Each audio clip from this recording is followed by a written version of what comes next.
Based on the status of Ohio State football and its connection to the NFL draft, it's probably apropos that the scouting combine is in Indianapolis, very close to campus there in Columbus. Mark Rogers TV, the voice of college football, breaking down the Buckeyes as we do each week with primarily Steve Hellwagon from Bucknuts, joined by Kevin Noon of Buckeye Grove and Tony Gerdeman from the Ozone on a regular basis as well. Steve is at the NFL Combine. Steve, how you doing today?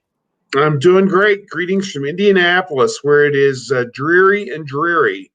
Like you can see rain and mist in the air for the entire time we've been here so far. So, and not good stuff. I've got to say that my last trip to Indianapolis was in the 1996 NCAA tournament. That was the last time I visited Indianapolis, was for to track the Mississippi State basketball team, which eventually made it all the way to the Final Four. But our first stop was in Indianapolis. Yes. Who was the coach at Mississippi State then? Pardon me? Who was the coach there then? Richard Williams was the head coach at Mississippi State. Yes. We got Tony on the line. Tony Gerdeman, everyone, from the Ozone. How goes it, everybody?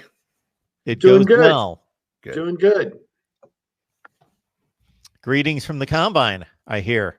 Yeah, I am here in Indianapolis, Tony, and I have to tell you, it's probably as dreary here as it probably is in Columbus. So yeah, no fun. Well, I have. I gotta say, I'm not going to say I enjoy the winter because I never do, but I've enjoyed this one about as much as any in recent memory. No snow on the ground, temperature in the 40s. My boy and I actually went out and threw the football around, then got out the mitts and threw the baseball around today. That's good stuff. Out. I will not say anything about any kind of winter that we're having because I don't want to jinx anything. So if we want to move past this discussion, I would be perfectly happy with that. All right, we'll do that. So Ryan Day, rain or shine, sleet or snow, I believe should be, if he works his budget well enough, he may have to pinch some pennies here and there, but should be able to compile enough for a decent little winter vacation that he can get away from the Columbus weather. I would think, based on what I hear in the news, Steve, that Ryan Day's doing all right for himself. Yes, they announced yesterday that Ryan Day had received a contract extension as well as a raise, and I think the contract now runs through 2026, I believe, and the numbers are specified out through 2023. He made, I think, about $4.5 million this past year in his first season. He'll go up to around 5.5, plus they will put $1 million in his retirement fund. And eventually, within 3 years, we'll be up around $7.5 million, I believe. And, you know, again, I'm just quoting these numbers off the top of my head, so don't hold me to all this. But he was ballpark somewhere going to be around 6th or 7th in the Big Ten in salary this upcoming year, behind the likes of Jim Harbaugh at Michigan, the newly hired at Michigan State. James Franklin was due a raise, and obviously a big year for them. They won the Cotton Bowl, beat Memphis, and really had a great year. And he deserves, you know, some kind of consideration for that, to win a New Year's Six Bowl. And then Jeff Brom at Purdue has a big contract as well. And there may be one or two others that I'm not thinking of off the top of my head, but this will move him theoretically into the top 2 or 3 going forward, where he should be. And this is something that Gene Smith, the athletic director, came to him after they won the Big Ten championship and qualified for the playoff, and said, regardless of the outcome, we will be fixing this and updating it so that it matches what you've accomplished and what we think you're capable of accomplishing going forward. And obviously his recruiting has continued unabated. A top 5 class in 2020. They have the number 1 class on paper right now for 2021, and certainly a lot of time to change that going forward as other schools will get top players. But they have, I think, 18, 19, 20 seniors on the team this coming year, scholarship, so they could sign another class of 24 guys pretty simply, because there's going to be Wade Fields and several others probably who leave for the NFL, Olave, after the upcoming season. So they'll have the numbers, and they'll be in the hunt numbers-wise to actually be a top 2 or 3 class when it all shakes out. So he's putting it all together. He's doing everything that they want him to do, and now his salary will be commensurate with what some of the other people are getting. Michigan is obviously paying Jim Harbaugh a premium price for him to be the head coach there, and I will leave all comment aside on what they're actually getting for their $9 million. They're getting about 1 win per million right now. That makes Day quite a bargain. Tony, before you jump in, I just want to recognize and also give, some recognition to Paniru 5 Piru, Michigan fan who joins us on a regular basis on the Ohio State live stream, and he seems to be in a rather good mood when he does. Salute, go Michigan, I'm here. We welcome all fan bases to our Ohio State and all our live streams. Tony. Absolutely. More power to the Michigan fans who tune in. I won't even say anything mean. I just welcome them and thank them. Regarding Michigan, I was looking at the USA Today salary rundown that they do for the coaches every year. And this past year for 2019, they had Jim Harbaugh at $7.5 million. So I thought it was interesting that in 2022, they have Ohio State has Ryan Day at 7.6, as they escalate him. And then it stops there, because I think it'll be like, it says after that, then it's up to the Gene Smith or whoever the director of athletics will be at that point to determine it. And then it'll have to be approved by the board of trustees. But at that point, then it's going to be, what is he worth? What's the market? What is Jim Harbaugh making? What is Nick Saban? What is Dabo Swinney making? How many national championships does Ryan Day have? And then they'll decide from there where they want to pay him. But I think, as Steve said, this was something Gene Smith wanted to do. And you think about, like, when Urban Meyer signed with Ohio State in 2012, I think he came in at $4 million a year. Ryan Day, 7-8 years later, comes in just at 4.5. So I think he was due. Once you saw what he did, it was a 1-year look at what he was capable of. He obviously did pretty good, and now you have to start paying him the going rate as an Ohio State head coach. Talking Ohio State football each and every week. This is our Ohio State Buckeyes live show. We got Tony Gerdeman on the line from the Ozone and Steve Hellwagon from Bucknuts. We invite you to leave your comments and questions as we sift through the live chat. And Cheryl's on the line, of course. We welcome Cheryl and appreciate her support. She joins us in almost every live stream, but this is the one that Cheryl enjoys the most, of course, as a Buckeyes fan. Practice starts on Monday. Steve and I broke it down to a certain degree last week. Tony, any particular storylines that you'll be looking at first and foremost? I think the fancy one, or the one that people will be looking at, will be the freshman quarterbacks. For me, I'm going to be looking in the secondary. I think that's the biggest issue with the Buckeyes right now. That's the biggest question mark. Jordan Fuller and that single high safety look at free safety was the last line of defense, and he was a sure tackler. He didn't miss tackles. Is Josh Proctor going to be able to do that? He's going to be a junior this year. He didn't show himself to be the kind of he didn't look like Jordan Fuller as a tackler. What people will say about Josh Proctor, though, is that he's got the range of Malik Hooker, and he's got those kind of characteristics. Damon Arnett, remember talking to him in the spring last year, saying, who does Josh Proctor remind you of? And he's like, you already know who he reminds me of. And he said, Malik Hooker. And that's, Malik Hooker did it in his third year. This is Josh Proctor's third year. So maybe, it takes everybody a little bit of time. The corners, when you look at Seven Banks and Cameron Brown, who were reserves last year, are going to be either starting or in the rotation. And somebody has to show up behind them. Somebody has to be the Cameron Brown and Seven Banks of this year. And is that Marcus Williamson, who is, I think, a senior now? Is it Tyreek Johnson in his third year, who those two guys really haven't done anything yet? Or is it the two freshmen of Ryan Watts and Legend Cavazos? somebody's going to have to step up, and more than just one guy. And Kerry Combs keeps talking about wanting a 3-man rotation at corner. They may only have 3 decent corners to choose from to play the 2 cornerback spots and that slot safety corner. Like, that's the other question. Who is that? Is that Marcus Williamson? Is that going to be the one of Cameron Brown and Seven Banks, or does everybody play that? Does everybody rotate that? And if Sean Wade has to play some there, how happy is he going to be when he, came back to move outside to help his draft stock?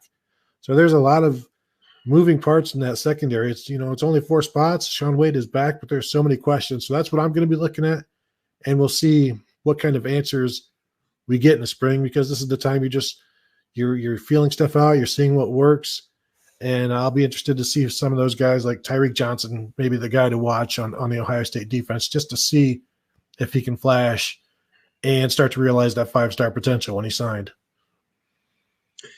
I'll just say, from my time at Buckeye Sports Bulletin years and years ago, I was there 1995 until 2003.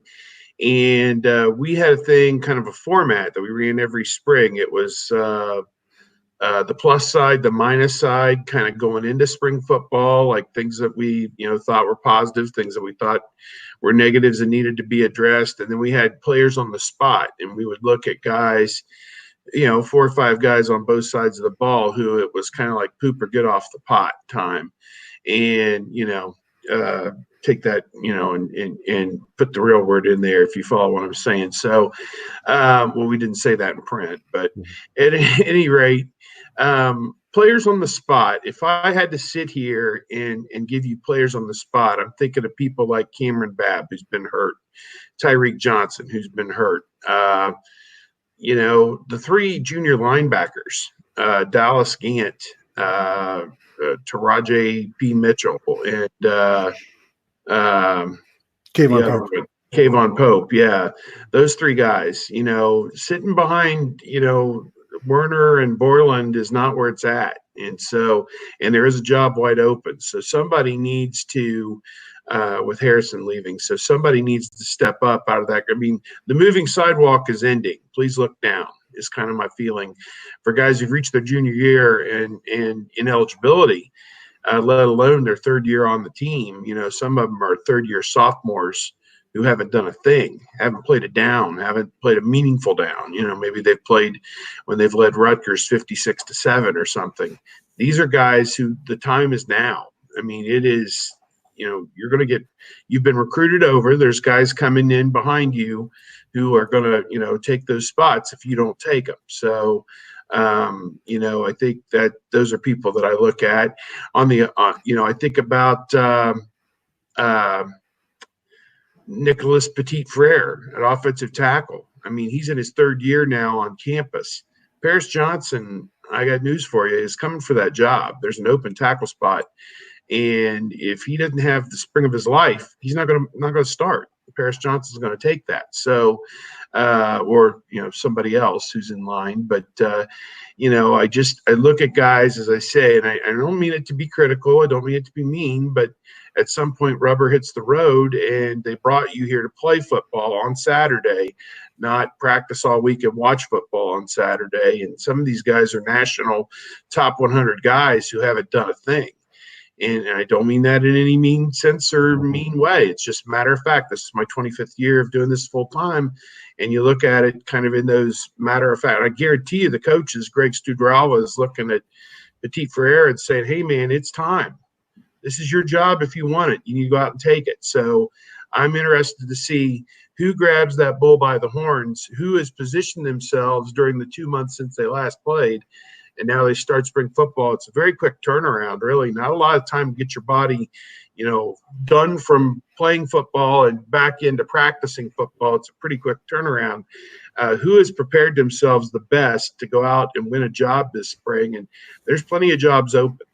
With some of these reality football shows that we see on the NFL Network and elsewhere, you get that slice, just that, and I know it's not complete reality, but that slice of those kind of conversations when assessing personnel and the shortcomings of some and the outstanding performance of others. But it would just be fascinating to hear coaches' evaluations when all the filters are taken off in regards to that 5-star. Man, if that kid would ever kick it into gear, but he hasn't, and here he is, a 5th-year senior, whatever it is, and he hasn't, or man, this kid was a 2-star, and he shocked us, and he's great, and whatever. And then there's probably those 4 and 5 stars that, man, they're doing everything they're told, they're busting their tail, but maybe us and everybody else just didn't evaluate them correctly, because they're giving it their all, but they're just not as good as we thought they were going to be. It's interesting when Steve knows this, when you're covering Jim Tressel and he says a lot of words without really saying anything. Then you go to Urban Meyer, who was, compared to Jim Tressel, as open as you're talking about, Mark, when it comes to talking about players who needed to step up. And he's just a guy. Yeah, exactly. And he would lay it out there who hasn't done anything yet, who needs to. And, when he said, I've told players that they need to move on and find something else to do because, this isn't the place for you. And then that's the kind of psychological usage that works on that player, and then they blossom. But yeah, Urban Meyer was open and honest about a lot of players for a long time. And I think that's gone now with Ryan Day, who communicates in a different way. But, if you want that kind of talk with coaches, you're going to have to run into them like off hours at different places. And, sometimes we'll see them at spring football coaches clinics and stuff like that, where you can talk to them about players and this and that. But even anymore now, they don't want to talk too much because stuff will get out, and stuff moves quickly. Social media, if somebody says something about a player, it can get back to them within 15 minutes, just without people even speaking to each other, just by typing something out. Players will know what you're saying about coaches. But you know what? The good coaches tell the players anyways. That's what Urban Meyer has talked about, what Ryan Day has talked about there. You can't have questions or confusion between players and coaches. Players need to know where they stand, especially now in the age of the transfer portal, because if you don't let them know where they stand and they feel like they've been misled, or if they don't feel like they're going to get a shot, then they're going to leave. So if you just be open and honest with them, you kind of also know if they're going to go. If you're telling them, there's really not a place for you here, then you can prepare. If you're wishy-washy, or you're not committal with them, and you don't really know what they're going to do, then you might be caught unprepared. So be open with the players. Sure, I would love the coaches to be more open with the media. I think you've got something there, Mark. Let's make that happen. I would just love to hear it.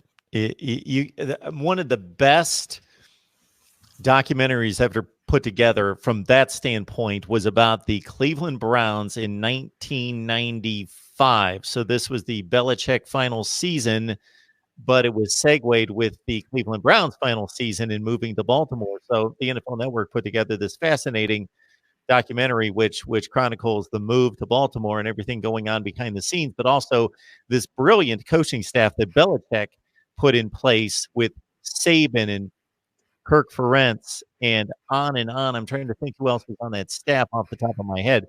But it was a brilliant coaching staff that nobody knew was the brilliant coaching staff at the time. And they have a lot of footage of those guys in meeting rooms, which probably is we know it's a bit filtered. It's not completely what would have been said elsewhere, but it's pretty close. It's interesting. It's good stuff. All right, we've got some Buckeyes moving on to the NFL. I'm going to tackle this question from NCIS Fanatic 21, and you guys can join in if you'd like. I get the sentiment there, and NCIS Fanatic 21 is a great supporter of our show. But let's understand, Jim Harbaugh took the Michigan job as an NFL head coach who had led his team to 3 NFC championship games and a Super Bowl, and been successful at Stanford, and Ryan Day gaining his first head coaching job at the collegiate level. So there's no comparison in regards to track record at that point. Of course, Ryan Day is in a much better situation, it would appear, right now. Who's going to be higher paid in 4 years? Yeah, that's the question. that's going to tell us a lot of what is going to be transpiring in the next 4 years. And at this point, Ohio State has quite the lead on Michigan. But we even talked about it before the season, Mark, where you're rating coaches, and you couldn't put Ryan Day ahead of Jim Harbaugh at that point because we'd only seen him in 3 games, and you knew more about Jim Harbaugh. But then there's the devil you know, the devil you don't know. The devil you know is Jim Harbaugh has only been able to get the team so high so far. The devil you don't know is Ryan Day at Ohio State, thinking the ceiling is very, very high there. So why wouldn't you go with Day? But he was unproven. So now the market will catch up, and don't cry for Ryan Day. He's going to be okay. And maybe if he needs to take a couple of loans out, he can call Jim Harbaugh, borrow some money if he needs it, and then they'll be making the same amount. Now somebody's going to pull up my Big Ten coaches rankings video from last offseason and just obliterate me for ranking Ryan Day 7th or whatever. And I explained at the time, as Tony's alluding to, that I did not believe that he was and I don't remember where I ranked him, the 7th best coach in the Big Ten, but I was simply going with the approach that I'm going to rate everyone who I believe is doing a favorable job ahead of him as a first-year head coach, and everybody else as a first-year head coach. And those guys that I thought were underachieving at their school, I was ranking below the neutral line of Ryan Day and whomever else was a first-year coach in the Big Ten this year. Not to spoil your 2020 list, but he's number 1 in the Big Ten, right? Like Ryan Day. Yeah. Who do you put ahead of him? I mean, yeah, he now that I think about it, and I remember the conversation and exchange we had at the time, Tony, he's unfortunately going to have to displace Pat Fitzgerald on top of my list as the best coach in the Big Ten. Mm-hmm. Right. Mel Tucker, number 2. Keep an eye on it. Mel Tucker, who's being paid almost like number 2. Yeah. You talk about a guy that fell into a situation in regards to pay. It may not turn out to be the best situation in regards to furthering his tenure down the road, because I think that's going to be a difficult lift. Send the Fickle family a Christmas card next year. Yes, absolutely. Yeah, he caught a real break. There's no doubt, and everyone's up in arms about the way he left. Whatever that school was, Colorado. That the passion they have for college football at Colorado is just unfreaking matched. I mean, they've been. They had Eric Bieniemy like 30 years ago, and they were really good there for about 2 years, and really haven't, been much. It was a little longer than that, Steve. I don't know. It was a while back. Well, they won half a national title in '90, so okay. 30 years. We were on a trip to Denver. We made a run through Boulder, and Boulder is an amazing town. I will say that, and we had a lot of fun there. With the shops and the restaurants and not the weed, but everything else that they had going on there. It was really neat. So it is a neat town. I'll say that. Folsom Field, buried back in the archives. I was there. Yep. On a particular trip. The fans have difficulty getting the game scores on their Wi-Fi from the hiking trails and from the rafting and so forth. So they can't take 3 hours out of their Saturday afternoons. And hey, based on the performance on the field, why should they? No doubt. I agree. But I like, there is enough history there. You would think you could recruit both West and South and do some things there. But as Steve said, like, if they don't care, then, first you care, and then you spend the money. And then as you spend money, you start making more money, you win some games, and these things kind of, snowball. But if you don't care, none of it is going to happen. Nate Kingston's been watching us for a long time and joins us on these live streams all the time. I don't know who Nate roots for. I can't tell from the avatar there, but he's ready to kick butt against Ohio State. I don't know who Nate roots for. Well, he would have a better chance of kicking butt against Ohio State than Michigan. Can you tell if that's Joe Burrow or who that is? It's Dylan McCaffrey, maybe. Okay, we've got we do. We've got a Michigan fan there in Nate. Nate's been watching a long time, and I could never figure that out. I never really gave it much attention. It's Tom Brady. Yes, it is. It is Brady. All right. Yes, the great Michigan player Tom Brady, who was decent at Michigan and then great in the NFL. There you go. Yep. Yeah, he was decent. 1-1 against the Buckeyes. Steve Hellwagon on the line from Bucknuts, and also Tony Gerdeman from the Ozone. And we appreciate Steve's contribution specifically in posting these to Bucknuts, so you can always catch it there. And then Steve gives you a nice little intro into the video as well. We've covered Ryan Day. Practice starts on Monday. Steve's in Indianapolis for the scouting combine with 11 Buckeyes there, Steve. So we covered some of this ground last week, but now they've actually been measured to a certain extent. Let's say it's Tuesday. Where do we stand on who's been tested and who's performed at this point? Well, honestly, this thing has become a week-long thing, and the guys who we interviewed today, which were the wideouts, they arrived here on Sunday. They registered on Monday. They did media and some other team stuff today.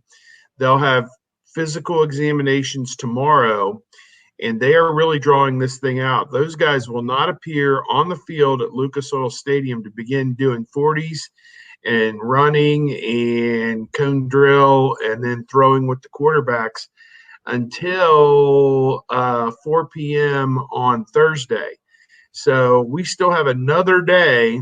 It will not happen tomorrow. NFL Network will have all-day coverage of the interviews, I presume, but the guys will not be on the field in T-shirts and shorts until 4 p.m. on Thursday on NFL Network till 11 p.m.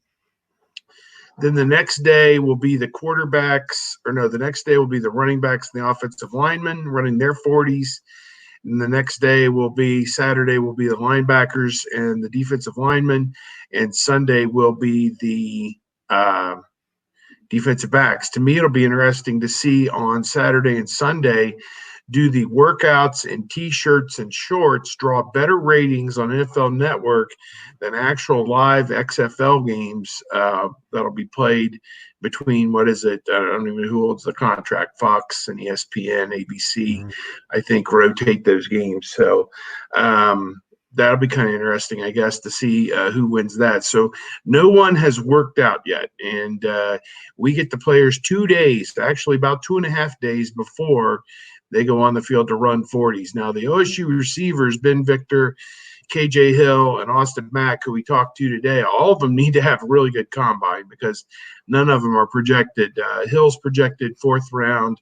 The other two, Mack and Victor, are probably late round picks if they get selected, if not free agents. So there's 337 guys here for the combine. And in 7 rounds, there'll be plus some compensatory picks. So it really almost ends up as like a 7.5 round draft. Like 250 guys get chosen, something in that range. I don't know, but 32 teams. So, there's guys here at the combine who will go undrafted, about 50 or 60 of them, just by the sheer numbers. And there'll be guys who aren't here at the combine who will get drafted. I think Ja'Shawn Cornell is a guy, defensive tackle for Ohio State, who is not here but could very well get drafted if he tests well. Ohio State will have their pro day March 25th, is what we learned today. And it's a possibility Cornell is a guy that could jump into the draft and, knock out somebody who's here. So, any rate, tomorrow we're going to get Jonah Jackson, the Rutgers transfer, and he made himself many millions of dollars by transferring from Rutgers to Ohio State and also doing very well at the Senior Bowl in January. And then J.K. Dobbins, who had right up there with Eddie George, Ezekiel Elliott, maybe one or two others, the best season I've seen out of an Ohio State running back this past year as the number 1 guy. Dobbins in the big games, he came to play, and he was fabulous. So I am interested to see how he tests, what he runs, what his body looks like, etc., because I think he's got potential. But, again, there's no market for running backs. They're a dime a dozen. And the shelf life, as we all know, is 4 or 5 years in the NFL for the good ones, and then they break down just because they take such a beating. So, we're seeing teams play 2 and 3 different running backs and getting away from that mentality that you have to have one guy just because it is such a durable position. So, Interested to see how he does. But, yeah, it's as we said, I'll be here till probably Friday afternoon, wrapping up the interviews with the defensive backs on Friday. And then I'll be heading back to Columbus and watching basically the drills Friday night, Saturday, and Sunday on TV.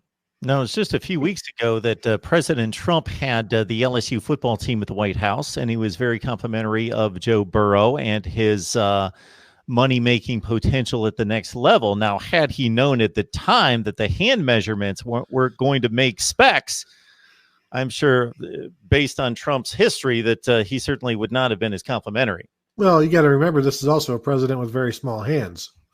So maybe those kind of people stick together.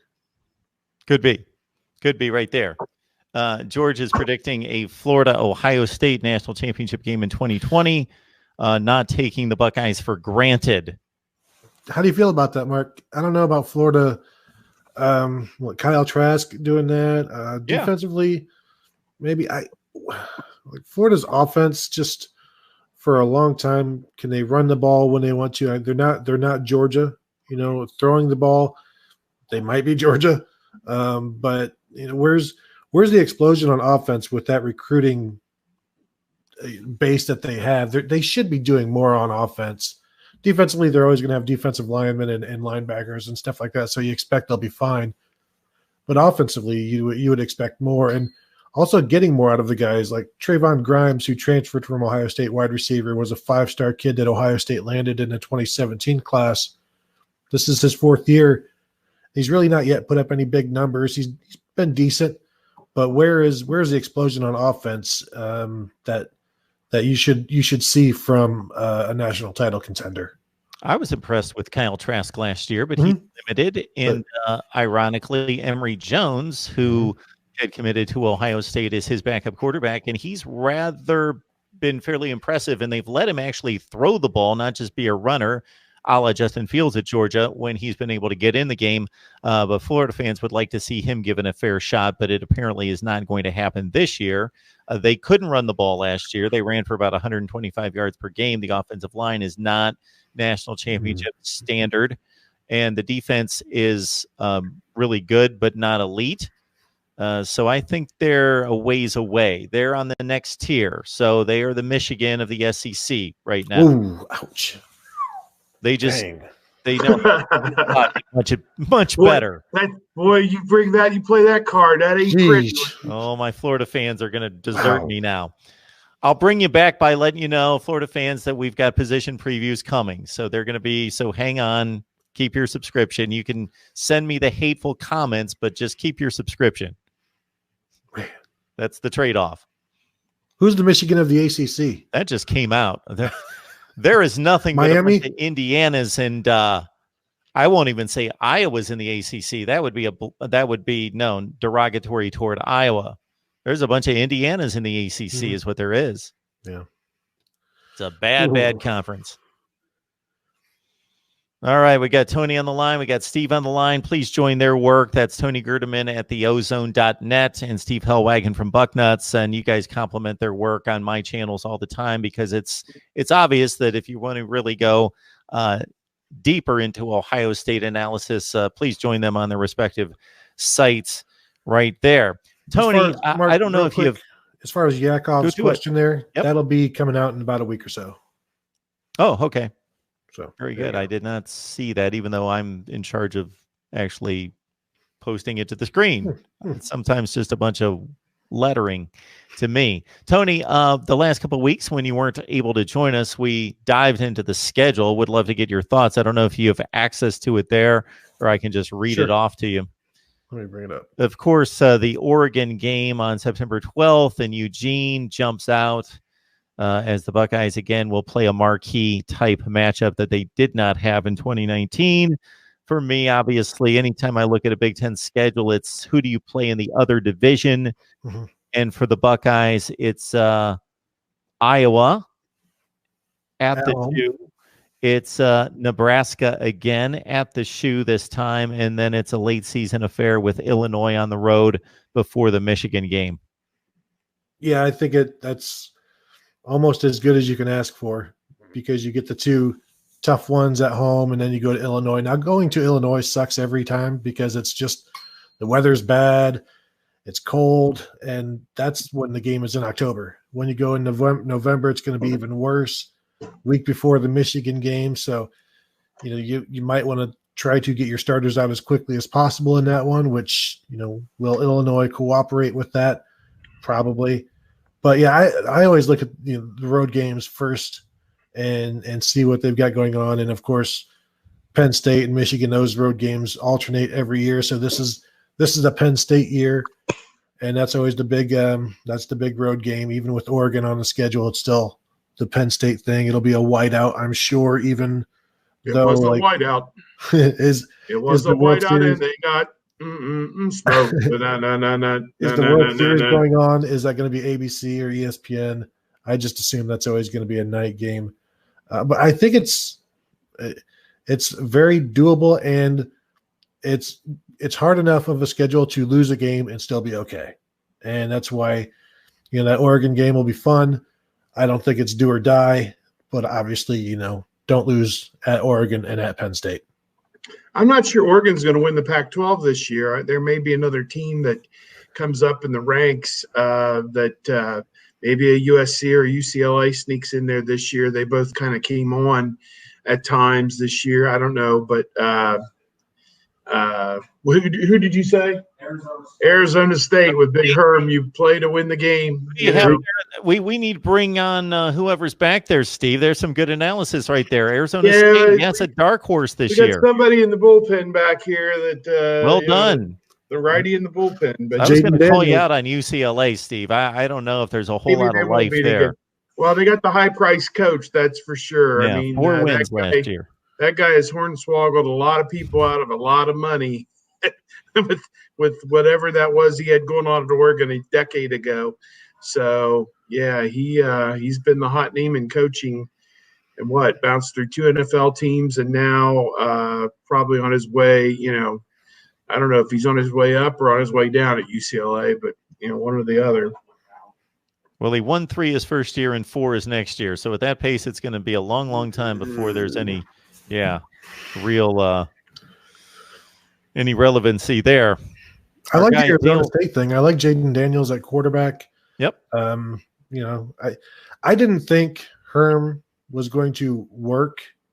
Like the whole bringing the NFL thing in and not knowing about college football. I don't even think he knew the Sun Devils name. When he took the job, and now I root for him. Now you want to see him succeed, and he's done it his own way, like with personnel departments and things like that. He's tried to NFLize the situation over there, and I'm rooting for him. They have a fun quarterback to watch, and that's kind of where everything starts, and then you go from there. They have knocked off Michigan State the past 2 years as a double-digit favorite or underdog both times. Well, that one at Michigan State this past year was on Mark D'Antonio entirely. I mean, that clock management at the end of the game. We're listening on the radio, and I'm like, this doesn't add up. They've messed this up. The game could be over. And his kicker missed 2 kicks in the game. I can't think of the kid's name that was all Big Ten his first few years and then had struggles past that. Yeah. But Dale Sherm says, hey, everyone. Sorry, I was listening to them whine on Michigan podcast about 247 saying running back. This is Donovan Edwards leaning to the Buckeyes. Donovan Edwards out of West Bloomfield, Michigan. 3rd-rated running back in the country, #1 player in Michigan, a top 33 player in the nation, according to Steve's 247 composite. Yeah, according to Steve. I know it's his composite, sure. I may have phrased that incorrectly, but we all get it. Is an actual amalgamation of our own network as well as Rivals Network and ESPN and whoever else is out there rating players. It may be down to just those 3 at this point. But, I love the composite because how can the composite be wrong? I mean, one network has a guy 70, one has him 50, the other one has him 60. Well, I guess he's 60 then, just kind of it follows intuitively, I guess. That I love the composite, but I can't speak to the veracity of any of the ratings. But there's a lot of hand wringing right now. Go to the Michigan message boards, and I was reading some of the message about this on the way over, and it is some of the hardline Michigan fans who, there is a minority in the fan base that is just agog over this whole situation. How they, Ohio State's just coming in here and taking our best player because they can. And, kids don't want to play at Michigan. Even the best players in Michigan don't want to play at Michigan anymore. That's how bad we've let it get type comments. And this is just par for the course. And, there are other things, but, just that stark reality has hit at least a few people in their fan base right between the eyes that, they're dead in the water. I mean, if you don't have players, you can't win. And Ohio State's recruited at an Alabama-Clemson level, and they're winning at an Alabama-Clemson level, except, for the national championship since 2014. So they've done everything but that. So, I think there are some people in the Michigan who are basing their comments and their feelings in reality that you lose another guy, a top guy from Michigan, coming to Ohio State, a transformational running back, perhaps. I mean, you're going to be trying to tackle that guy for 3 years. And, Ohio State needs a running back. No question about it. 2021, they got to get a couple studs. And if this guy's one of them, then so be it. I keep going back to Michigan's Amazon Prime show. I followed them in the 2017 season, the All or Nothing. And I think it's 8 episodes. But if you watch it, you'll see like a very boring program. Not the show is entertaining. The Michigan program is boring. There's no life from Jim Harbaugh. There's when it just doesn't seem like an exciting place for players, and that's going to come through in recruiting. And you look at the recruiting classes over the last few years, and they haven't been great. There's been some good ones, but even with the good ones, where's the development of those players? And right now, the Michigan program just feels like it's, in idle, or maybe stuck in like third gear or whatever. Maybe there's only 3 gears. But as we've mentioned time and time again, this is what the Michigan program is. It's 9-10 wins with expectations of more. And then when they don't meet those expectations, then the gnashing of teeth comes in, only to, next year, this is our year.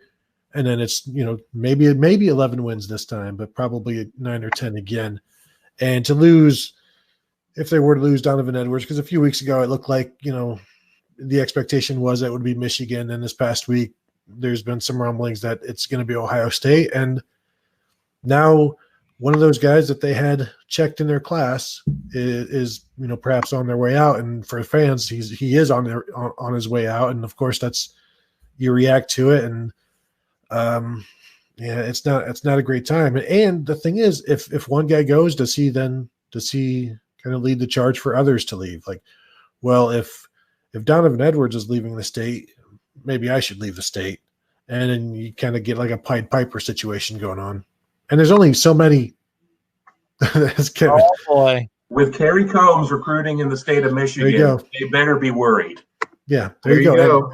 That was our expert from the bullpen. That's who's coming in from the bullpen. Oh, we didn't know it was the cagey veteran righty, or maybe lefty. I don't know. Kevin just didn't have enough time for us today. Just thought he would feed Steve some information from time to time. Well, and his comments definitely right. Kerry Combs is a difference maker. Kerry Combs knows all the pertinent high school coaches in Michigan and recruited guys out of there, and will be instrumental going back up there, as he likes to say, planting flags, going forward. So, well, he plants those flags, you can forget about it. So, all right, somebody on the show needs to stick up for Michigan. I guess it's got to be me. Of course, I've got great respect for both of your perspectives.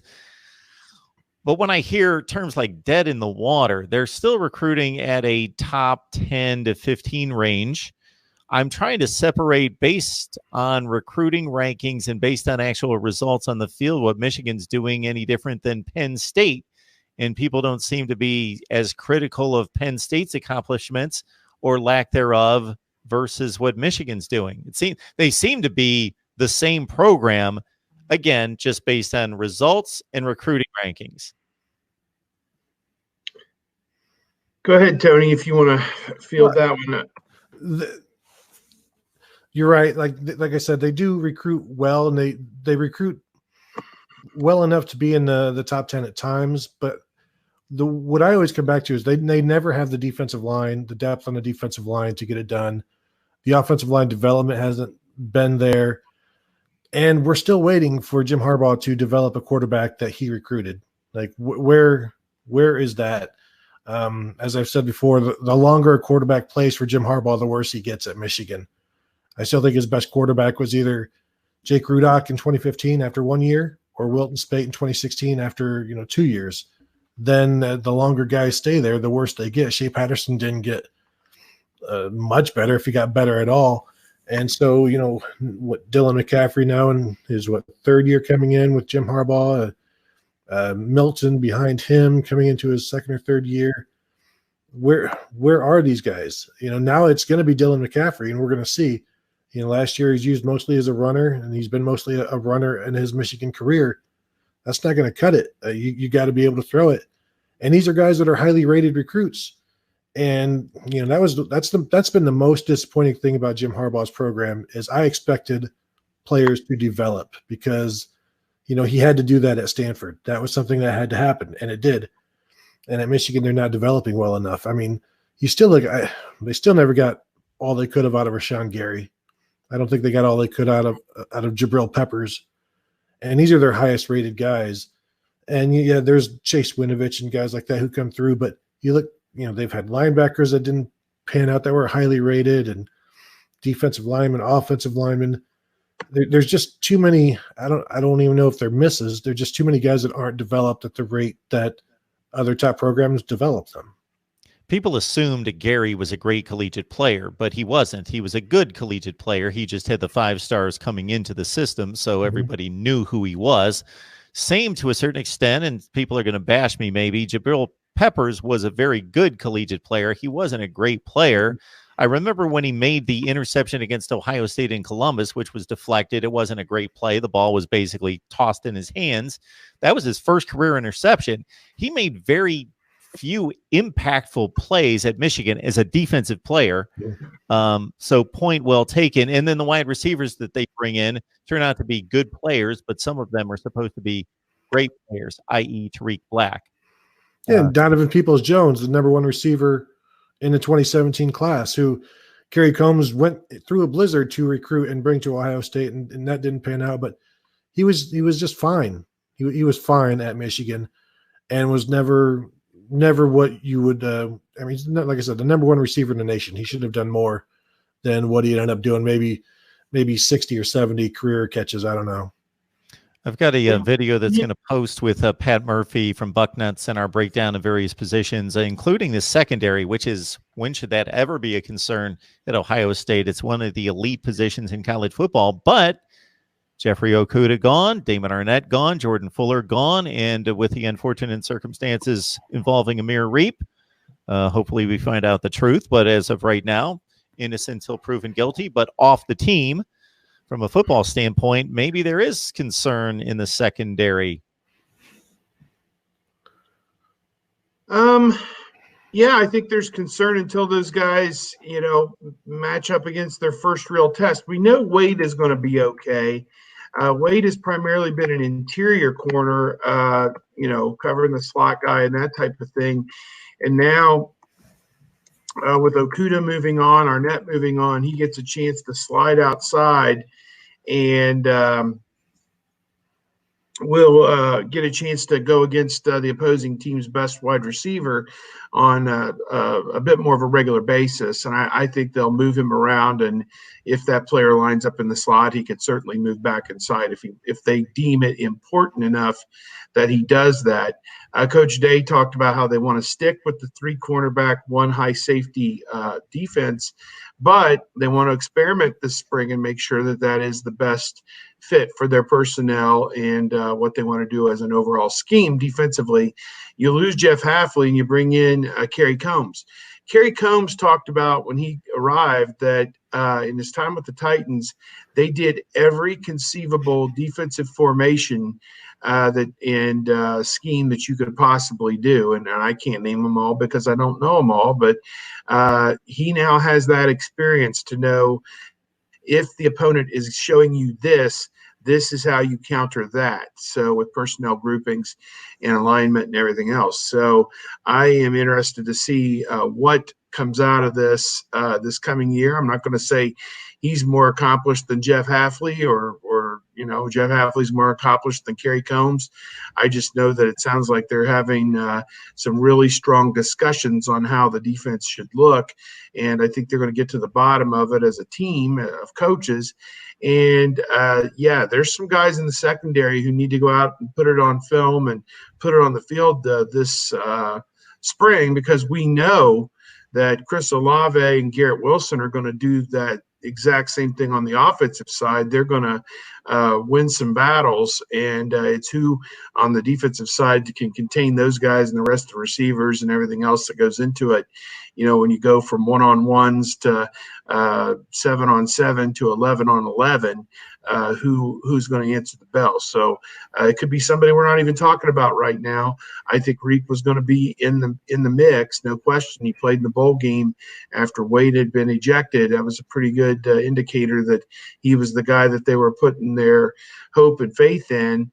And now without him, you're looking at Cam Brown. Is probably in that mix. A couple of the other young guys that haven't played a whole lot, but we'll see this spring how it turns out. Mark Rogers TV, the voice of college football, breaking down the Buckeyes. We do it each week with Steve Hellwagon from Bucknuts. We got Tony Gerdeman on the line from the Ozone.net, and Kevin Noon taking a vacation in the back of the room.